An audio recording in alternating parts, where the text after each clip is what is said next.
Welcome, one and all, to the Revolutionary Wrestling Podcast, folks. This has been WWE Day One. I am the man of the hour, the man with the power, the man that makes the other podcast cower, the prince and potentate of the political parlance, and one damn handsome man, if I do say so myself, your king of extreme, Phil KOE, and I'm joined by the former 11-time world champion. Ouch. Tony G. Tony fucking G. Like, subscribe, hit the bell for notification purposes, and share this stream itself. Folks, a great travesty happened tonight.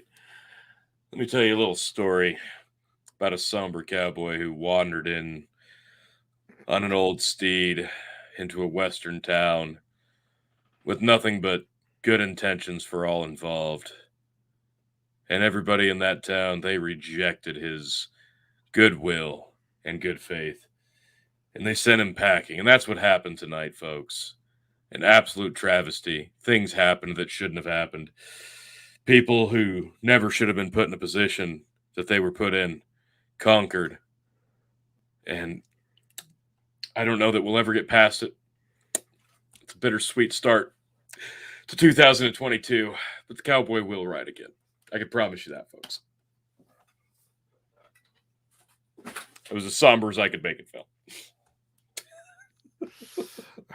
WWE Day One results and review here at the Revolutionary Wrestling Podcast.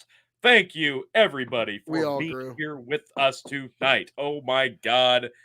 Actually, not a bad fucking show at all. Let's talk about it. I was about to say, like, as I've stated, I'm a little under the weather this evening, but even then, there was some matches that really captured my attention this evening. The opener and the closer, they opened strong and they closed. Oh my! And we're getting a run in. We're getting a run in here. Not to bury the lead, but we've got to address this first and foremost. Tony, I'll let you flip me and chicken because the handoff has to be official. Well, I'll make it overly official. There you go. No, you got to hand it over to me, Tony. Yeah. I don't want to. But you have to. And I, Atlas, will hold this podcast up. Don't worry. All right. So, on behalf of Tony G and all the Tony G fanatics, this last-minute change in card structure, this last-minute change in booking, the back alley deals that you had to have made to make this happen for you, once again, you've started the year off tainting what used to be a prestigious title. But I hope you carry it with honor, good sir. Congratulations, you son of a bitch. I will, and you know what? I'll make it an even way. You're on the other side of my screen. Yeah, I'm on the other side. This is confusing. I will now make it a more. Can you hold that? Can you hold that? Yeah. I'll make it an even more prestigious title. Oh, see, folks, the big bucket belt. Yes. We can even cross time and space with this podcast, folks. Yes. You look rather dapper tonight, champ, I gotta say. I feel really good. You know, that was a 5-star championship match. Tell us how you really feel. Good. Thank you, Brock Lesnar. You know what? Thank you, my tribal chief, for having COVID tonight. Thank you, tribal chief, for having COVID tonight. I don't have COVID. I'm not cheating. Fuck you, Justin. I don't have COVID. I am your tribal chief. So acknowledge. Oh no. This belt right here signifies that you both acknowledged me. Now, unfortunately, I have to do the Paul Heyman. Yes, my tribal chief. Oh my goodness, my tribal chief. I can't really help myself. I have to do a Paul Phil, Heyman. your point score does allow you to acknowledge him tonight. I will say. Yes, I do Yes. have to acknowledge the fact that I might have, like I said, I did some high risk maneuvers this evening. They You didn't did. really pay off. This was kind of like FTR doing 450 splashes off the top rope. It's not necessary, but the risk was not worth the reward, Phil. You did come up quite short. Yes. I went with my head instead of my heart, where I went with my heart instead of my head tonight. And a man that has proven himself worthy has once again regained the title. But fear not, folks. There are plenty of opportunities. A much sexier title, might I add. Like it looks. okay. It looks Now, good. It now looks you've good gone on too me. far. Now you just now looks you've gone great too on far. me. You love it. You You've- all love it. You're going too You far. rapscallion ne'er-do-well. What was that Greek god that flew too close to the sun, Phil? Icarus. He wasn't a Greek Icarus, god. yes. He was just a. He's just a mere mortal who That's had right. wax That's right, wings. folks. I am just a mere mortal flying as close to the sun as I can and Yeah. doing a great damn job of it, if And I as we might know, say chickens- so myself. Chickens can't actually fly, so you'll be grounded soon enough. Oh, well done, T. Well done. So, folks, if you want to see that and more, you're going to have to like, share, subscribe right here at the Revolutionary Wrestling Podcast or here on YouTube or Big Buckin' Empire on Facebook. But so, champ, well done. Your cousin Sticky, that's on the creative team that's been feeding you the results on WWE this whole time, Yeah. obviously has not been let go in the last few rounds. Somehow, yes, the budget I've- cuts have not affected Cousin Sticky. I'm You starting have to recaptured. wonder if your cousin Sticky's first name isn't like Bruce or John or something. Like it's Yeah. starting. Yeah. So yes, inside collusion. Clearly, I will prove it one day, chicken. I will, Yes, and then we will impeach this no good champion chicken. I'm here for it. Yes, this is look at him. He's gloating. He's rubbing it in our faces, T. Now, That's beautiful, isn't it? now, guys, It's a let's be beautiful frank. title. It is beautiful. It'll be I a lot was- more beautiful when it comes back to the good guy. Now, KOE Nation, don't worry. Everybody, KOE Nation, which you can find me, KOE Nation on YouTube, Twitch, and TikTok. Do not worry, KOE Nation. We will come back retooled and stronger than ever. This time we were so close. We were so close. We were right there. We were right there, just right in swinging distance. But next time we're going to get them. Don't worry, folks. Don't worry. I feel good about it. So, Yeah, chicken, KOE well done. Nation, just like in 2021, might win it once or twice. Ah, and when I had it, I actually put out some top 10 champions videos. So now that you're the champion, Okay. now That's that a you're the shot. That's a shot champion, at me. we That's a shot can at me. totally expect a top 10 U.S. champions of all time video any day now, right, chicken? All right. I'll work on it. Chicken's When's the like, next all right. pay-per-view? How long do I Son got? of a biscuit. We've got till Royal Rumble unless AEW Yes, you got decides to do all of something. January. Or Unless- we'll figure I out am- something. Maybe I'm your NWA has something I am going your on. 2021 Royal Rumble champion too. So Oh, All right. You know, This is gonna be. we're kicking off the new year just All as right. I planned. Just So- as I planned. it is what it is. It is what it is. Champ, I do Now, congratulate chicken, you. I gotta say, there's nothing more annoying than somebody who just guesses right and then says they knew it all along. Like that, I like that did. chicken. That's something that you're never gonna see yours truly, Phil KOE, ever do. Like unlike wait, this, Tony? No. this gloataholic here, I chicken. think out of anything, Chicken would admit he was guessing right, where Phil would have just gloat and say, "I knew it all along." Yeah, that's true. That's very true. We do have a question. Hader Ali says, "Who will win, Roman or Brock?" Unfortunately, that match did not happen tonight. Roman Reigns tested positive for COVID-19 hours before the show kicked off, and an audible was called. They changed up the card. Brock Lesnar was instead inserted into the fatal four-way, making it a fatal five-way. And we're going to talk about it. We're going to talk about the entire card, so stick here with us, folks. I think But when they do meet, the next time they meet, I think there's some appetite for a Brock win, but it's going to be at Mania. There's an appetite for a lot of things, and we're going to get into that here in a second. Champ, I know that you were fairly tied up tonight, and your time was limited. But we had to get you on to accept the belt, and I hope you carry it with honor and respect until Royal Rumble, where I take it back. Of course I will. 12-time champ. Of course I will. And this is me shaking my fist at you. That's fine. I will shake it in anger and fury. Gentlemen, I love you. I appreciate what you guys are doing on here. I wish I could stick around. It was actually a pretty good show for the first of the year. I thought I'll give quick rundown. Opening match, the tag team Usos. That was fucking great. It was a great way to kick off the year. Yes. The rest of the card had ups and downs. I know you guys will get into it.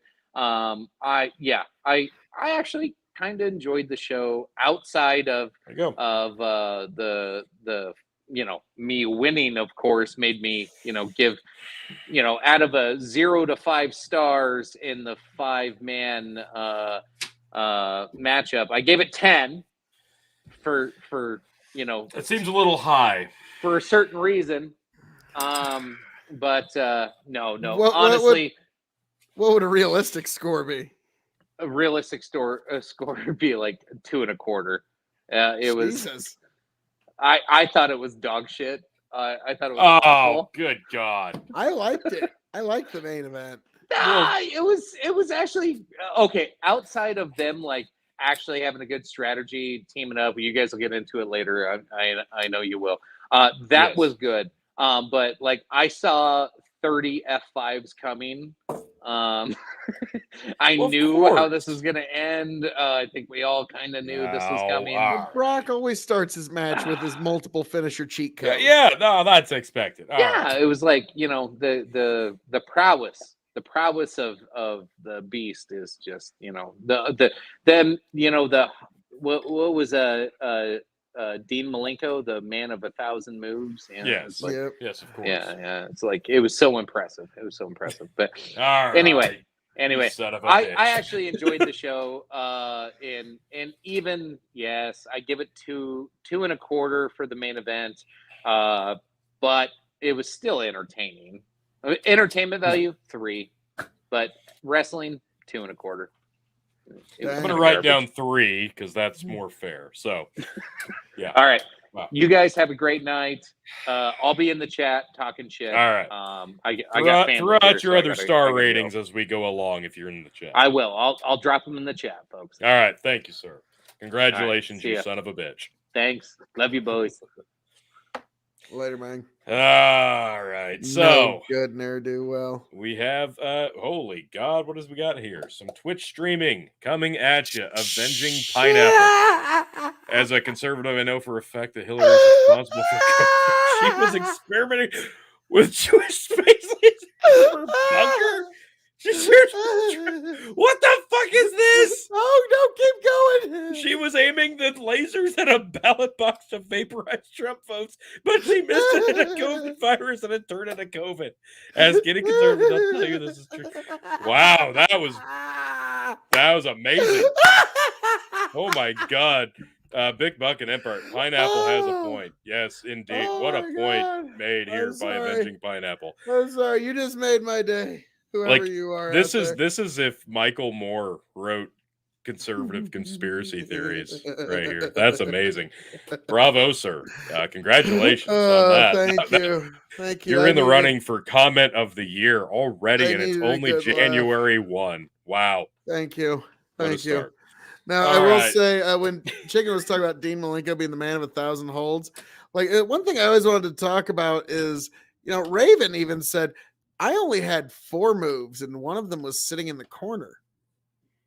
You don't have to have a lot of... But not everybody sat in the corner as well as Raven. Smash the like button, folks. Yeah. Smash the like Raven button. sat in the corner better than almost anybody. So, to be fair, he's got a point. Now, let's talk about WWE Day freaking 1. We touched on this in the preview and prediction show. Sheamus and fucking Rich Holland defeated Cesaro and Ricochet. Nobody cares because, unfortunately, they put it on the pre-show with two of the most outstanding guys on the roster eating the loss here on the pre-show. So it is what it is, folks. Don't expect much from either of these guys moving forward. Unfortunately, Sheamus, who peaked years and years and years ago, they're going to push him harder than guys like Cesaro and Ricochet. And for God's sake, if you're not going to push fucking Cesaro and you're going to do stupid shit with Sheamus, why not just reform the Bar? You know, one of the only good tag teams you've actually formulated over the last 10 fucking years besides the New Day. My God, come on. I was about Jesus. to say, I mean, those two are a pretty cohesive unit. They were the 2018 Revolutionary Wrestling Podcast Tag Team of the Year. So, yeah, they're damn shame. Yeah, Damn they're shame. definitely worthy of a nod. Yeah, if you were to put them back together, they would have a great run. Like people I would be actually be highly nostalgic interested in for that. it. Yeah, I would be highly interested in that. God, Well done, God WWE. forbid being interested in the tag team titles. Built your own again. nostalgia. Well done. Well, speaking of nostalgia in the tag team division, let's talk about the opening match on WWE Day 1. We had a throwback match of sorts. The I've seen it once or Usos. twice. We've seen it once or twice, and it's never bad. It's never bad, and it wasn't bad tonight. I thought it was going to Honestly. be the match of the year for a while. Well, it Thus was far. the match of the year for a while. So, starting off, Usos defending the SmackDown Tag Team titles against the New Day.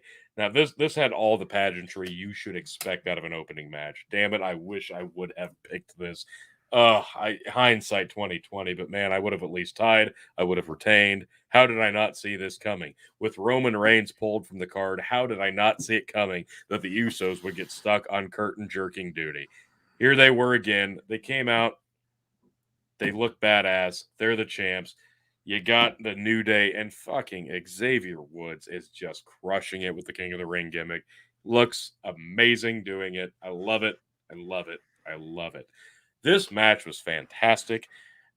These guys flow so well together. Xavier Woods oozes machismo. I'm telling you, folks, in front of an illustrious sellout crowd of 60,000 plus people in Atlanta at the State Farm Arena. Wait, what's that?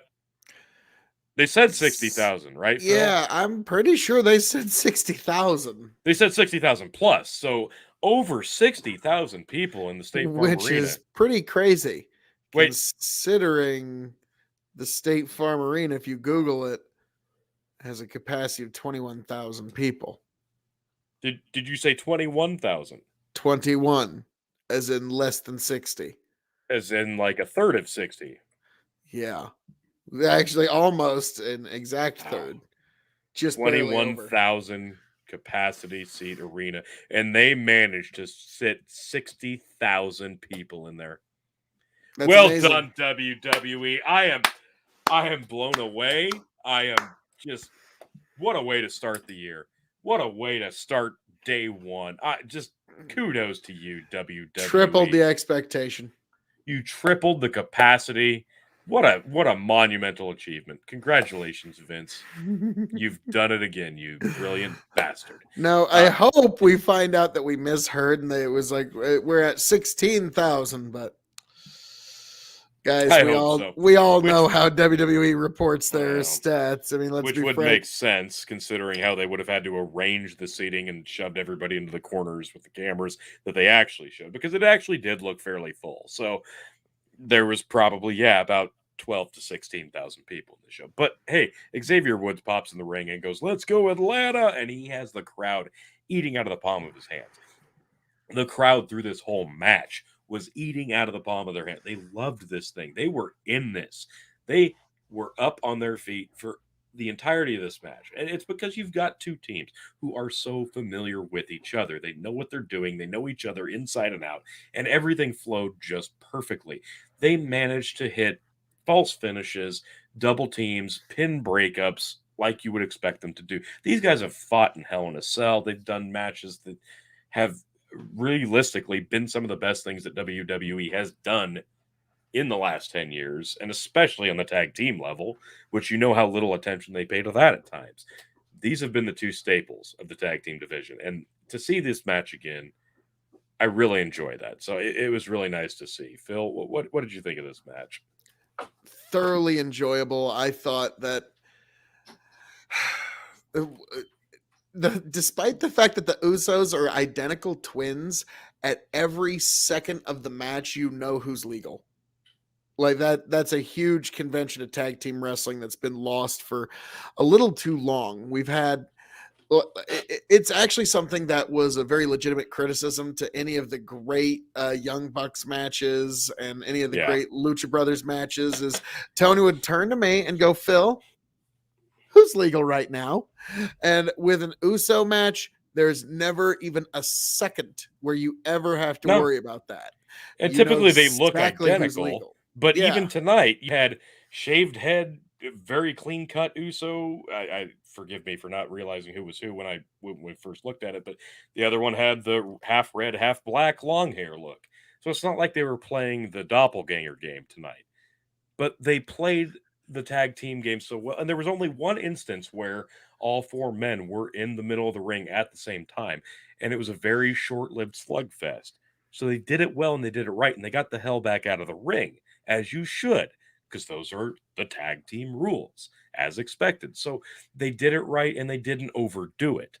But this went about as long as I expected it to. I wish it would have gone longer, and I really wanted to see the New Day pick up the win here, but the Usos did pick up the win with a 3D of all moves. Yeah, that kind of threw me off. It did, and it was surprising, and it was awesome. I loved it. Really loved the match. Really, really did. I really expected the New Day to win, and had this thing gone like 3 to 5 more minutes, I think the New Day picked up the win, and this would have been closer to a 5-star match. But given what we saw, I gave it 3 at 0.75. I think I gave it pretty much the same. 3.75. Yeah, we agree. 3.75. Excellent match. I loved it. A lot of tag team wrestling should aspire to be. Yes, is what the New Day and the Usos can put together on any given week. This is the blueprint on how to do tag team wrestling. Like, these guys know what they're doing. Like, I'll never forget, it was the New Day, the Usos, and the Bar, and they were having a 3-way tag team match. And it was the debut of the Bludgeon Brothers. We were just like, oh yes. Don't stop this match. It's so good. Just let it keep going. And I remember that was amazing. You know, God, I'd almost forgotten about that. They hyped up Rowan and Harper for so long. And when they finally did end up debuting, you're like, this can't possibly live up to the expectations. But again, these are all guys that know each other so well. And even with the booking of Harper and Rowan, the late Brody Lee, being a monster of a team, the former Wyatt family tag team, it didn't disappoint. And they still managed to flow very, very well because these guys know each other so well. And we're looking at this thing years and years and years and years later, and these two teams still managed to pull off such a good match so eloquently. Like, I can't rave about it. I want to see this match again and again and again and again. It never gets old. I can't disagree. So we will move onward and upward, sir. Yes, we will move on to the next match on the main card, which was Drew McIntyre and Madcap Moss with Baron Corbin in his corner, which this was the beginning of my good calls for the night. Gives a flying shit. I'm sorry. I can't take Drew McIntyre seriously. Let me put this frankly. Look, not once, twice, maybe 3 times tonight. He did Drew McIntyre did a commercial for like sour gummy worms. That one that was perfectly timed. That was beautiful. Drew McIntyre was doing like sour gummy worm commercials. I like those. Yes, my 6-year-old likes those. So there you go. I guess that's the appealing audience that Drew McIntyre was trying to go for tonight. This guy, at one time, when he came back to WWE, and he came back and he re-debuted with Dolph Ziggler, and he was a Scottish psychopath, and he was literally looked like he could rip your head off of your shoulders and spit down your neck just for fun. And when they finally turned him face, I'm like, okay, is this the right move? He made me believe, and he made me feel it.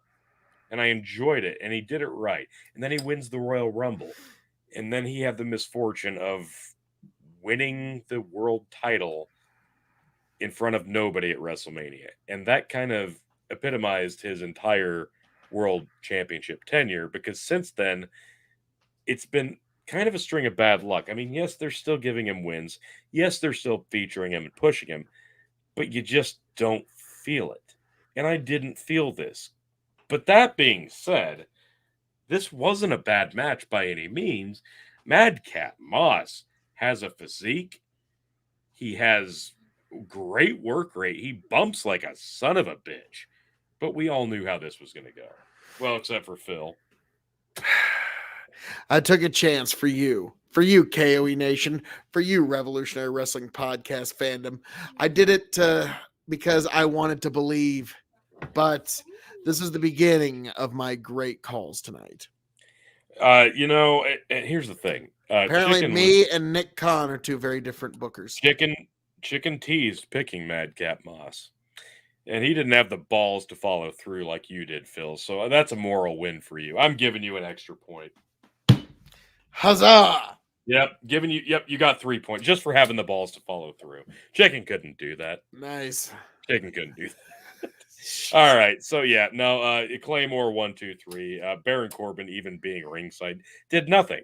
I mean, he sold the moves better than Madcap. Yeah, I was commenting on that. I was like, wow, Baron's like selling those chops, and he's selling the slams. He's selling everything better than the guy in the ring. Like, he's trying to get himself over as a manager bad. Like, Baron found out quickly that being a manager hurts less than being a wrestler. Yeah, turns out. Crazy. Who'd have thought? Who would have thought? Yeah, crazy. No, Drew McIntyre picks up the win, and then later in the show, they both attack him, and that pretty much went nowhere. So, pretty much like this entire feud match did. Match was fine. I gave it 3 stars because it wasn't bad at all. Again, Moss, great bump taker. Drew looks like $1 million. What did I give this one, T? You gave this one 2.75, which is completely fair. So, because it was serviceable, it got Drew over. It gave Madcap just a little bit of TV time and exposure with a bigger star, and that was basically all it needed to be.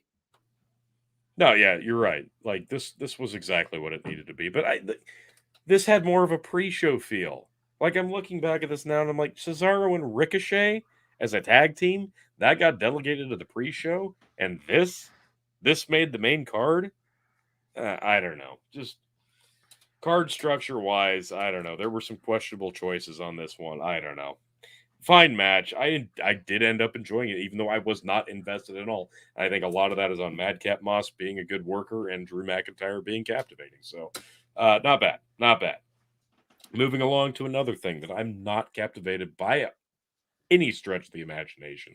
I've never enjoyed this, even though the guys involved are good. RK Bro, the Raw Tag Team Champions, defending against the Street Profits. Now, let me be frank. I've never gotten the allure that these two have. I don't know why people enjoy Orton and Riddle as a team. It feels like a slap in the face from what you've had Randy Orton doing in years prior. Like, this guy goes from sociopathic serial killer vibe to goofy buddy cop tag team partner. There's no consistency. And you've even thrown in a world championship reign in the middle of that. So how am I supposed to take this guy seriously when he does this stupid stoner shit with the likes of Riddle? It feels insulting to consistency's sake. Now, to those who don't give a damn about that and just enjoy it for the comedic effect, I can completely understand why you enjoy it. Because if you suspend disbelief to that effect, yes, this can be enjoyable. Both these teams got a great entrance. Street Profits came out and got the shower down of red Solo Cups because, boy, we know how much they like that. But, RK Bro, you really achieved something. WrestleMania main event would not achieve.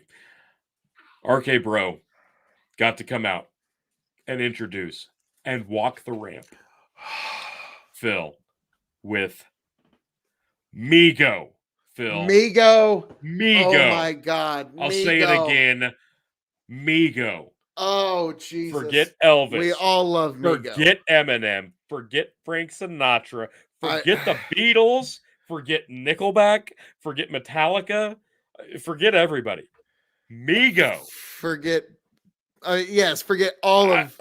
I'm stunned. They got Forget Michael Jackson. Yeah, Migo. Michael Jackson couldn't sniff Migo's jock shorts, folks. They sat front and center right next to the announce booth in a private, sectioned off area. These three men made my night. Like, this was the highlight of the show, obviously. Clearly. Migo, Phil. Migo. I mean, come on, folks.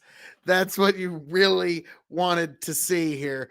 And the minute we saw that, we knew RK Bro was again going to unleash the power of friendship.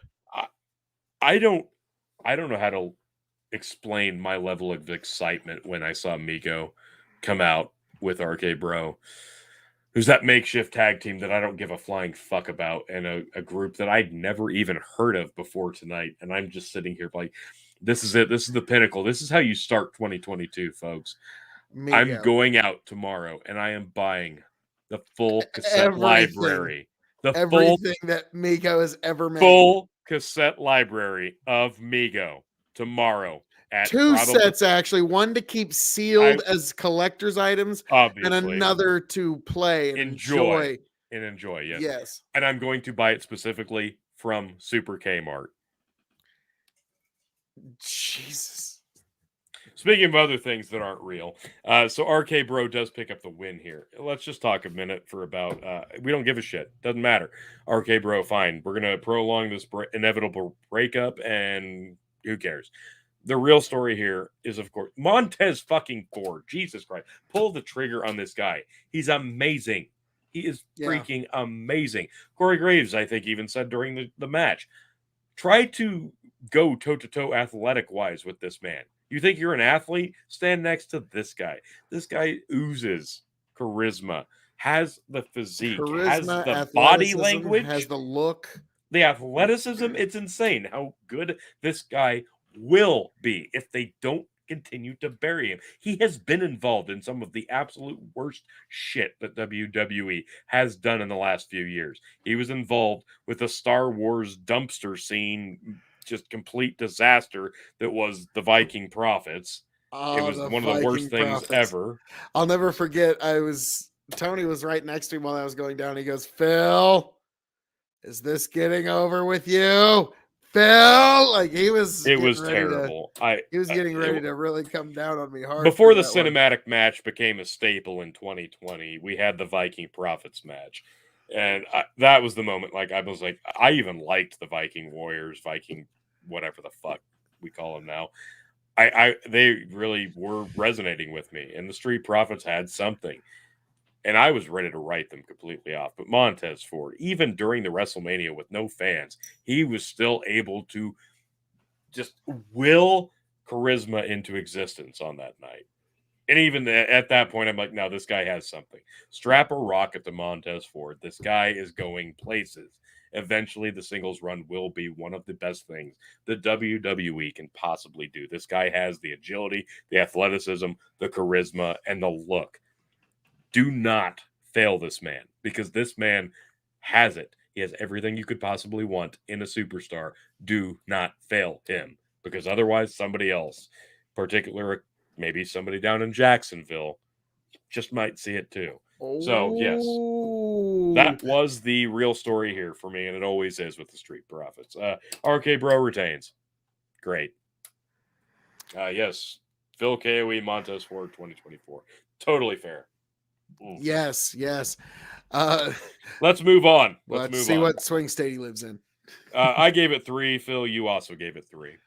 It was a good, serviceable tag team match. I just think the sooner we can get everything moved along, because these are two tag teams that have shelf lives. Eventually. Totally fair.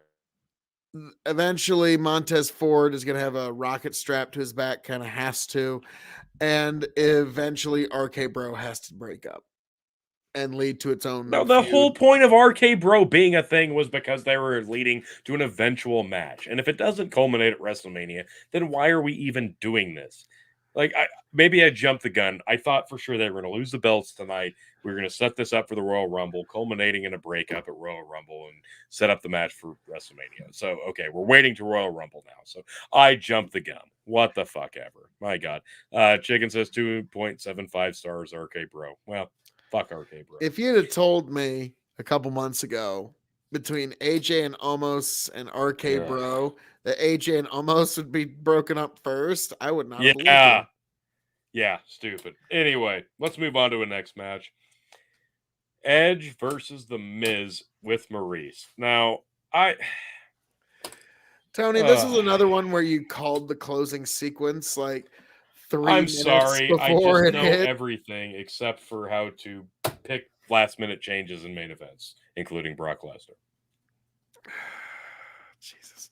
Yeah, like that one was like, and Edge is going, Miz is going to miss his thing.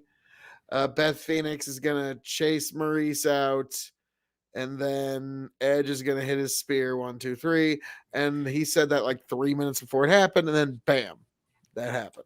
Honestly, it wasn't a bad match by any means. I mean, Miz knows story structure. He knows match psychology. He's not the most impressive physical specimen. I mean, he proved that when he couldn't physically fall through the announce table. Yeah. Now Bobby Lashley, he sure broke the announce table, but we'll get later. We'll get to that car crash. No, this wasn't a bad match by any means. Miz has been in this company for a long fucking time. Edge is a true veteran, and that was proven tonight when it just clicked with me that Edge, Adam Copeland, when he speared Mick Foley through the ring ropes, through a flaming table on pay-per-view, he Highlandered the essence of Mick Foley Cactus Jack into his own body, because my God, this man tonight, when he came down to the ring, looked basically like Mick Foley would if he came down to the ring, but shredded and cut, looking like a badass. This guy looked like he just rolled out of his cabin in northern Canada after single-handedly murdering a polar bear that wandered onto the property. This guy looks like an absolute just badass of a man.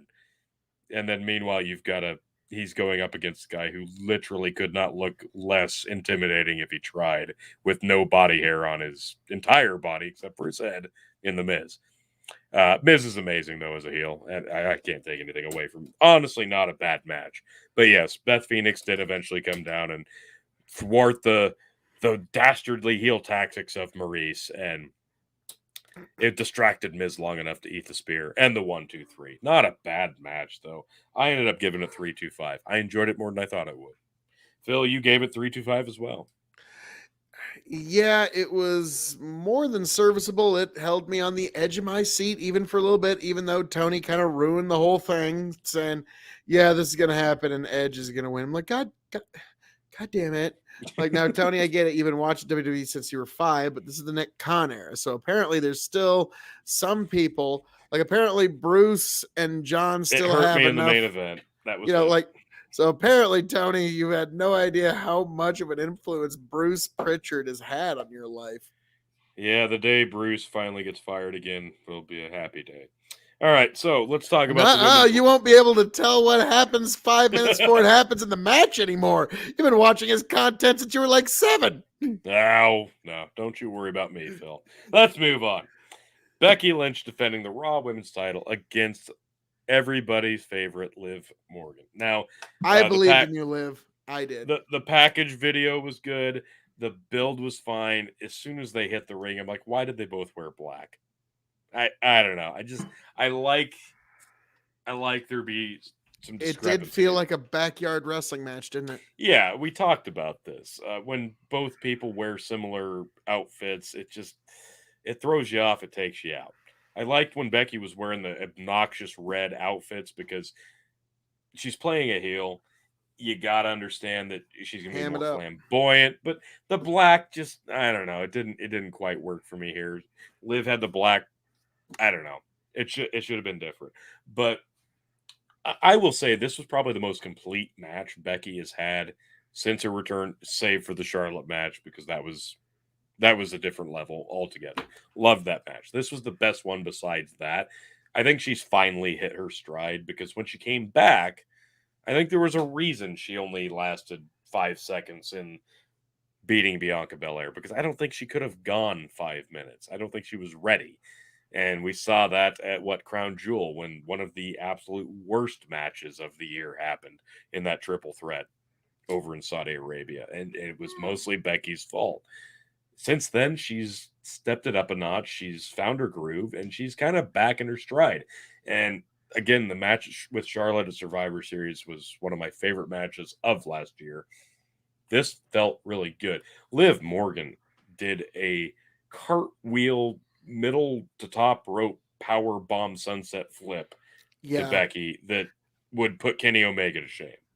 And that was the move that gave Kenny Omega like 12 stars on the Meltzer scale when him and Adam Page had that match. Like that move alone was what gave Kenny Omega like 14 stars, I think. So Liv has at least had a 7-star match with Becky now by Meltzer's metric. I don't think we gave it quite that much. What was Meltzer will give it like 2.25, but if it happened in an AEW ring, it probably would have been 4.5.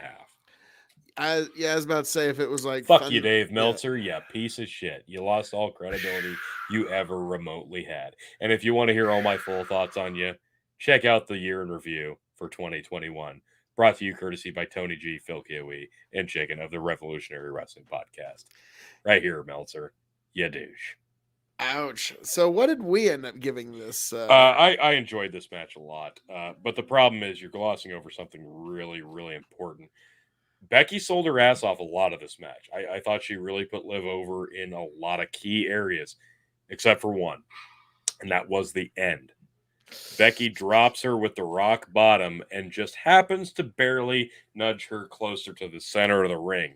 And when she went for the pin with this out of nowhere Becky rock bottom maneuver, she just happened, Phil, just happened to be slightly out of reach of the ropes that she was supposed to put her feet on to bridge and get that heel pin that's illegal. To say, oh, Liv, if only it weren't for the fact that I cheated to win, you maybe would have won. No, instead, Becky ends up pinning her flat because she couldn't, quote unquote, reach the ropes. I think anybody in the know, and Phil, you and I both, at the same time watching this, just went, oh, Becky. That was unnecessary. She wanted the glory. She didn't want to win via cheating. She wanted to not put Liv over just a little bit. She took the flat back win. The 4 horsewomen know how to keep themselves strong. That did take that took a little bit of the luster off for me. I'll be honest, because otherwise than that, I finally started clicking with this match, and I'm really enjoying this. But then that happened. I'm like, oh man, Liv kind of did earn to go out with a little bit of glory. That sucked. Ouch. Yeah. That hurt it for me. We both gave it 3.25. I think I would have easily given it 3.5. Had the finish gone the way it should have. Had the finish gone the way it should have. Chicken agrees, 3.25. I really liked the match. I really, really did. It just the ending. It felt so intentional, and it didn't need to be. Hoping against hope this would be Liv's night, just to try and grab a point. And there was a few points it was close, but there was no point. Tony's like, oh yeah, Liv's got this. Like Tony could tell pretty much 3 minutes in that Liv didn't have much of a chance. Well, especially considering the fact she was dressed the same as Becky. All right, so let's talk about the main event, which we talked about a little bit already. You know the outcome. So again, how this thing kind of shook out. This was something. I did not expect it to go the way that it did. I really didn't, but I thought that this was going to be a really good match, and it was. Folks, go back and watch this. If you did not watch this match, go back, watch this match. I encourage you. It's worth it, because we didn't even realize it at the time. We were just so stunned that the match happened out of nowhere. Chicken says 10 stars. I think that's a little generous. Fuck you. We glossed over something very important when we were like, oh my God, breaking news, Roman Reigns out. No Brock Lesnar versus Roman Reigns. Brock Lesnar's instead inserted into the Fatal 4-Way, where Big E defends against Rollins, KO, and Bobby Lashley, now also against Brock Lesnar. Didn't see that coming, didn't expect that. We were so shell-shocked by that. We completely glossed over on the prediction show that Brock Lesnar and Bobby Lashley finally were in the ring in an official match at the same time. This was completely lost on me, and I've been waiting for this for years. And it wasn't until they previewed the match, I'm like, oh my God, we're finally getting it. It's finally happening. A perfect match, incredible match. Honestly, best match ever. Thank you, Chicken. None has ever been better. That put it over to the top for me. And here's the fact that we knew Big E wasn't going to retain. We knew Big E wasn't going to retain. None of us picked Big E to retain. Big E was fourth out. You know who was fifth out? Brock freaking Lesnar. As soon as that happened, it hurt my ego just a little bit. But Rollins, KO, Big E, Lashley. What a match. Umar P. Okay, best theory.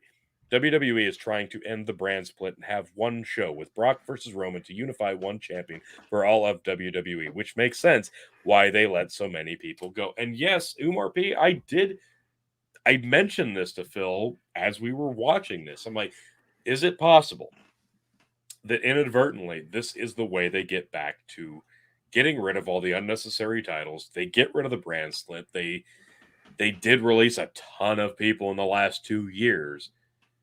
Is this how they get back to one brand, one umbrella corporation, and get rid of all the unnecessary belts? I don't know that that's the way that they're going to go, though. I hope, because it only makes sense. And I think they should. I think it would take a lot of the stress off of making compelling television 3 nights a week for this company on 3 separate brands, because they are not pulling it off right now. Between 3 separate brands, they cannot do it. So I think it makes perfect sense. Please, God, unify these belts. Was this a blessing in disguise? Will they follow through? Will they pull the trigger? That I don't know. But they have the perfect opportunity to do so after this show, after this main event. Chicken chimes in. I had Big E to take the fall originally when I heard Brock join, but I didn't think they would do it, so I picked Rollins. And we all picked Rollins. Really did. So let me just say this. When this match started, I was jazzed. I was excited. I was so stoked to see this. This thing was perfect. Go back and watch this match. I am serious. I'm probably going to watch this again. First chance I get. This thing was an absolute just barn burner, beat down, non-stop action movie of a match. And if you're the most hardcore old school fans and you hate the multi-man match, you've got to at least appreciate how well these guys worked together. Umar P again. Do you think there's a chance Roman is faking COVID? No, I Me don't and think Tony so. made a joke about that as a way to hold the match off, but I don't think Roman has the temerity to fake something like COVID, because if that ever got found out, oh my God, like WWE is a PR machine, and that's a PR nightmare.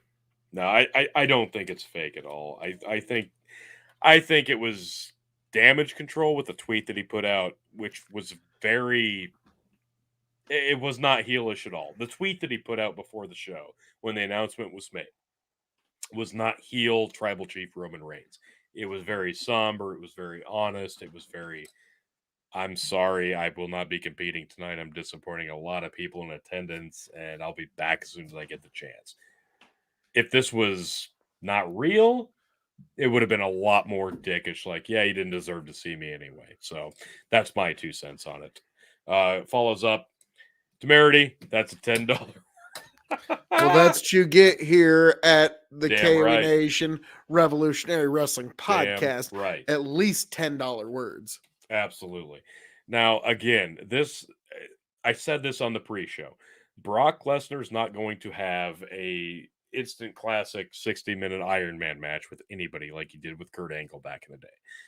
Brock Lesnar's going to have the Brock Lesnar match. And with 4 other guys in the match, they can do a high-hitting, high-power move, car crash type match. And that's what this was. It was fantastic.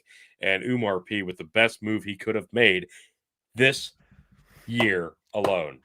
I have some. Really? Like this move alone. I cannot praise this better enough. than the Macho Man flying elbow, the Hulk Hogan leg drop, the Stone Cold Jimmy Stunner, Snuka flying off the cage, the rock bottom followed by the people's elbow. Exactly. Like this is the best move you could have ever done. Umar P gets it. He gets it. He's doing it. He's doing the best thing you could possibly do. Liking, subbing, sharing, subscribing. It's the right thing to do, folks. So again, I cannot tell you how much I love this match. Like Brock sold his ass off through this match. People do not give Brock Lesnar enough credit. He sells his ass off if he wants to, and he put everybody over in this match. They gang fucked this guy. They beat the shit out of Brock Lesnar. And let it be known, the first interaction in an actual wrestling match, the first physicality that ever happened between Bobby Lashley and Brock Lesnar, not just pro wrestling superstars, but also MMA fighters, was Bobby Lashley spearing Brock Lesnar through the outside barricade. That was the first interaction. First time they touched. It was almost too perfect. Like this is setting the scene. This is sowing the seeds. This is the jumping off point. They could finally do something, and it could be good. Because the second time they touched, Bobby Lashley also got the upper hand. The last time they touched, Bobby Lashley locked in the Hurt Lock. Brock Lesnar didn't tap. It got broken up, but he didn't get out of it. Bobby Lashley dominated Brock Lesnar tonight. Tell me that doesn't set the stage for something. This is exactly what I wanted. It's perfect because it's one of those rare instances where it makes you want to see more when usually the way wrestling works out so much these days, it makes you just want to see less. This one I want to see more. I want to see more of Brock Lesnar and Bobby Lashley going into the future. And I'm fascinated with how that's going to turn out. I have wanted to see Lashley Lesnar for so freaking long. We're finally getting it. Even in this small sample, if they don't follow up with this is such a monumental failure on WWE's part. They have got to follow through. This is the WrestleMania match that I want. Please. And you can do it here. You can do it with the seeds that you sown tonight. Bobby Lashley, like I said, dominated Brock Lesnar in every instance. But Brock Lesnar walked away with the win, pinning the champ. So Bobby Lashley has nothing but a monumental case to be made to say, hey, look, I kicked your ass tonight.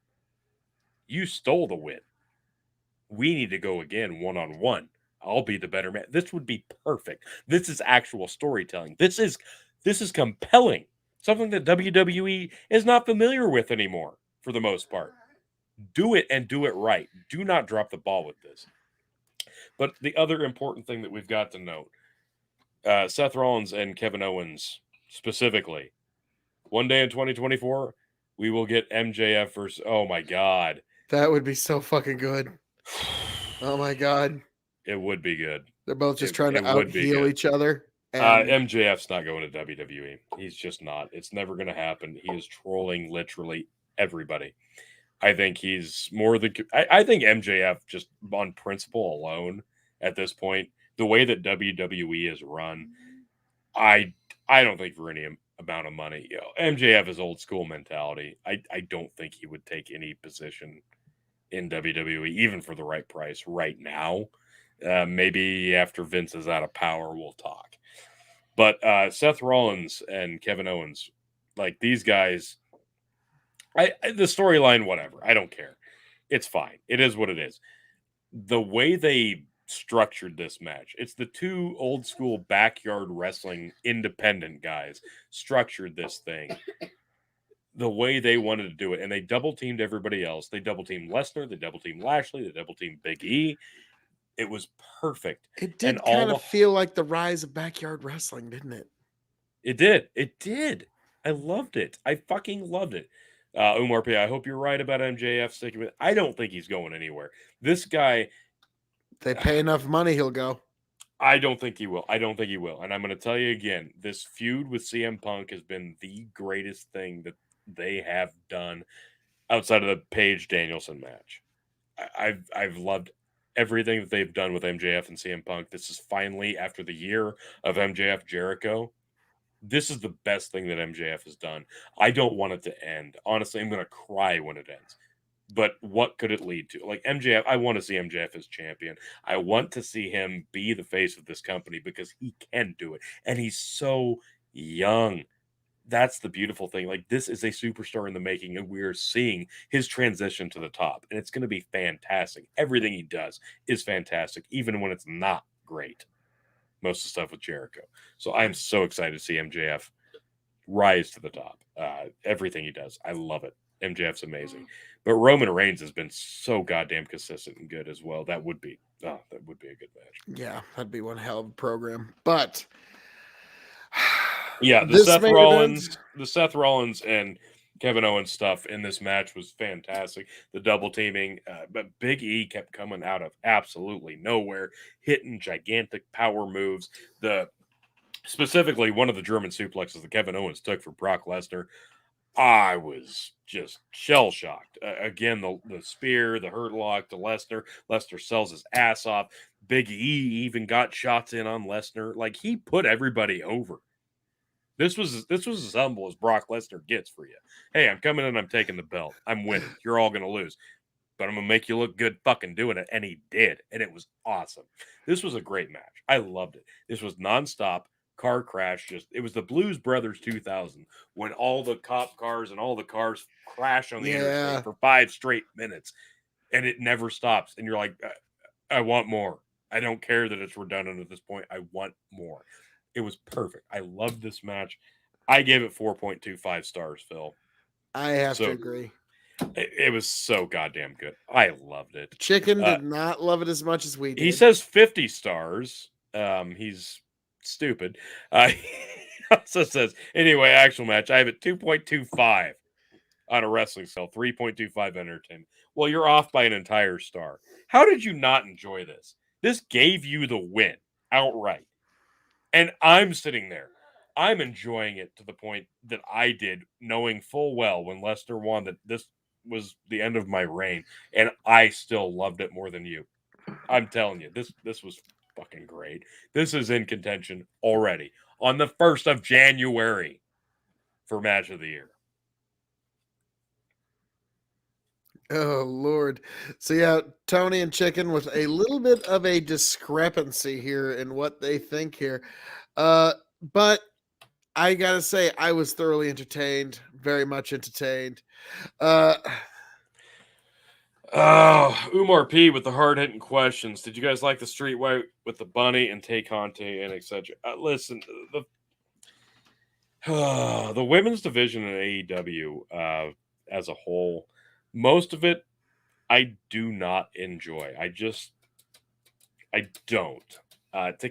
Tay Conte has a lot of potential. I think she does. I think she's got a ton of upside. I really do. The bunny, not so much. She's not great. She has a look. That's about it. Yeah. No, I like Tay Conte. I think she's got a lot of upside. No, the bunny, no. Tay Conte. Slippery 1017 WWE Day 1 was lit. I'm liking that pick there. Nice. Oh, and yes, the Beavis and Butthead. It was actually a pretty fun time. Between the opener and the main event, I have no complaints. Like the Usos, New Day, and the Fatal 5-Way. I can't complain about this. This was so much fun. It made such a big difference. The last show we saw was Survivor Series. We got about a month and a half off of WWE. I needed the fucking break. I really did. After some of the shit they did. You think, oh, all right. We're gonna I don't think Big Swole's going to MLW. All right, we'll touch on this quickly before we call this thing But quits. before we do, Yes. T, like I said, I'm under the weather, so I'm gonna sign off here myself. You can That's catch fair. me at KOE Nation on YouTube, Twitch, and now TikTok. KOE Nation is in King. O is an oh my god. You can find KOE Nation on YouTube, Twitch, and TikTok. E is an extremely happy to know that you can find KOE Nation on YouTube, Twitch, and TikTok. I'm gonna sign off and hand it off. T, That's fair. good luck to you, good sir, and I'm gonna go lay down. That is fair. Good night, Phil. We appreciate your efforts and get well soon. And of course, to the champ, even though you rated the main event lower than even I, who lost the belt tonight, you're allowed to be wrong. And you'll be wrong very, very soon again at the Royal Rumble. So let me get back to this before I sign off on this show. You think Big Swole's going to WWE? No. I do not think WWE would even consider taking Big Swole. I'm going to be very, very honest about Big Swole, as Tony Khan has. And I have been very, very honest in my feelings about Tony Khan in the past. I think he gets a lot of extra grace period in terms of booking. I think he gets a lot of passes in terms of what he does booking wise and who he pushes and who he puts belts on and what he puts on television, what he puts on YouTube on a week to week basis. I think he gets a lot of leniency from his fans. This is one of the big instances, one of the first big instances that he's really come under fire and taken a lot of criticism from his hardcore fan base. I think he's done a decent enough job corralling that in because he's been honest. Big Swole, we said it over a year ago now at the end of the 2020 awards. Big Swole was the worst wrestler of the year consistently. The tooth and nail match was terrible. Everything else she did, not good. She was not good. She never got better. I'm sorry. It doesn't have anything to do with race. Has nothing to do with gender. She just wasn't good. Leo Rush jumping on the bandwagon to White Knight for her just kind of solidifies the fact that it has nothing to do with actual truth and fact. Big Swole, not good. There's a reason she retired. She's not going to go on WWE. She's not going to show up in NXT. Yeah, she's, like Phil said, probably not going to end up in MLW. I'm sorry. It's not going to happen. Big Swole, I applaud the effort. You've made it to professional wrestling. You made it to the main stage. You had your moment in the sun. And I congratulate you for that. You didn't quite meet up to snuff. And that's unfortunate for you. And I commend you on your effort. And I wish you the best of luck on everything you do from here on out. It's probably not going to be in a professional wrestling ring. No. Big Swole, no, she was not a good wrestler. And she deserved to not have her contract renewed. Had nothing to do with race. Had nothing to do with gender. She can paint it in whatever picture that she wants. Leo Rush can jump on the bandwagon and retire again for the 90th fucking time. Nobody cares. Does not matter. So we will see how this all pans out. Next comment coming in. Well, thanks, Joe. Great comment. I mean, just hard hitting. That's ridiculous. Thank you. How do people even have these comments anymore? Yeah, no, Big Swole, not a good wrestler. Never was. I've had this argument many a times over the last week. It is what it is. Sorry, not sorry. But no, overall, WWE Day 1, I really did enjoy the show. The opening match and the main event were much better than they deserved to be, much better than they could have been. I enjoyed it. It was fine. Taking a break off of WWE television, because it is harsh to watch 2 to 3 shows a week. Given a good break between Survivor Series and this match did actually make me look forward to it, even without Roman Reigns, Brock Lesnar. Love the main event. Umar P, thanks for taking my questions. And wow, the guy uses real picture. I know. Not to blast the guy, but dude, Joe Smith the Don, bro, not a good look on you. I'm sorry, this not a good look. Not a good look, man. Maybe rethink that in the future. I hope this was done out of a different place than hate, but hey, is what it is. Come back next time with a healthier mindset. That being said, I am going to sign off. I'm merely Tony G, the former, unfortunately, 11-time champion. I will be 12-time champion again, probably at the Royal Rumble, because I am that damn good. And the Royal Rumble, it's one of my favorite events of the year. It's one of the best events of the year. And hell, I was live there in Houston at the 2020 Royal Rumble before COVID went and fucked up everything wrestling related. So, with all that being said, folks, thank you for joining us. Like, share, subscribe to the Revolutionary Wrestling Podcast on Twitch, on YouTube, and on Spotify and all the audio platforms, and of course on Big Buckin' on Facebook. Big Buckin' Empire on Facebook. You can get to all the social media links at the link on the bottom, scrolling by here in just a second. Linktree/Big Buckin'. All of our various podcasting and live streaming homes. This has been a fun night. I really had fun. So I appreciate everybody sticking it out. Appreciate everybody who subscribed tonight. I appreciate everybody who listened to me ramble on and drink scotch tonight. For those of you wondering, I finished off my night with Glenfiddich XX. Bottle's gone. I don't even think they make it anymore. So shit out of luck if I want another one. But I hope you enjoy 2022 as much as I have enjoyed tonight. I wish you all very, very well. I hope you make the best resolutions, and I hope we all can stick to them and find ourselves healthy, happy, and none the wiser. Thank you very much. This has been WWE Day 1 at the Revolutionary Wrestling Podcast. Join us back here for WWE Royal Rumble in just a few short weeks. Folks, I'm Tony G. Thank you. And see if it just smooths itself out. Back, tell you what I'll do if I ever get back. I promise to refabricate you, raging rivers of gold. That's what the brochure advertised. And now we're lost, we gotta take it down.